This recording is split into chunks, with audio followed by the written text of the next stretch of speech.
عرب د ثقیف هم و ثقیف قبیله دوی رالو د نبی علیه الصلاة والسلام خواله او د نبی علیه الصلاة والسلام په لاس باندې بیعت وکړو اسلام یې راوړو د هغه ثقیف قبیله و چې کله نبی علیه الصلاة والسلام په طائف باندې حمله وکړله دوی په کلاګانو کې پناه واغسته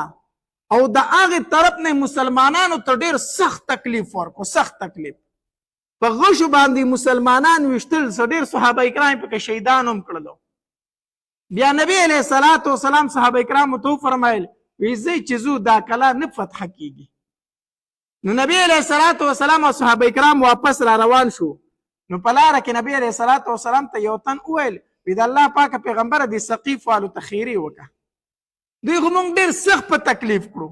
دوی خو موږ په دې غشو باندې زره زره کړو زخمي کړو ته ورته خیرې وکړه نبی علیه الصلاة والسلام فرمایل وی اللهم اهد ثقیفا وآت بهم مسلمین الله د ثقیف والو ته هدایت وکړه او الله ما ته داسې راولې چې مسلمانان نبی علیه السلام خیره ونه کړه بد دعا ونه کړه بلکې څه ورته وکړه دعا یې وکړه الله د ثقیف والو ته هدایت وکړه الله زما خواله په خپله مسلمانان راوله بس د نبی علیه الصلاة والسلام دغه دعا و چې الله تبارک وتعالی قبول کړه ډېر وخت پکې تیر نه چې ثقیف واله را روان شو دا د عبد یا د لیل دی مشري کوله دا دوه تنه په دې کې د ده په مشرۍ کې دوی را روان شو د نبی علیه الصلاة والسلام خواله را ورسېدل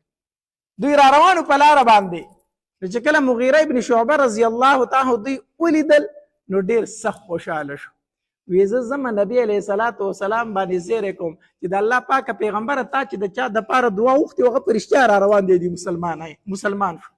ستا خواله را روان دی وی دا زیری په نبی علیه الصلاة والسلام کوم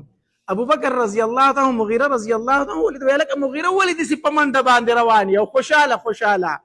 وی ثقیف واله را روان دي مسلمانېږي په نبی علیه السلام زیری کومه ابو بکر رضی الله تعالی ته وفرمایل دا مو که ته ماله راکړه چې دا زیری زه په نبی علیه الصلاة والسلام وکړم مغیره ورته وویل وی زه ټیک ده ما خو چې دا زیری به زه په نبی علیه الصلاة والسلام وکړم خو زه ته یې پې وکړه ابو بکر رضی الله تعالی په منډه راغی وی د الله پاکه پیغمبره ثقیف واله ستا خواله را روان دي د اسلام دپاره مسلمانېږي نبی علیه الصلاة والسلام چې دا خبر واورېدو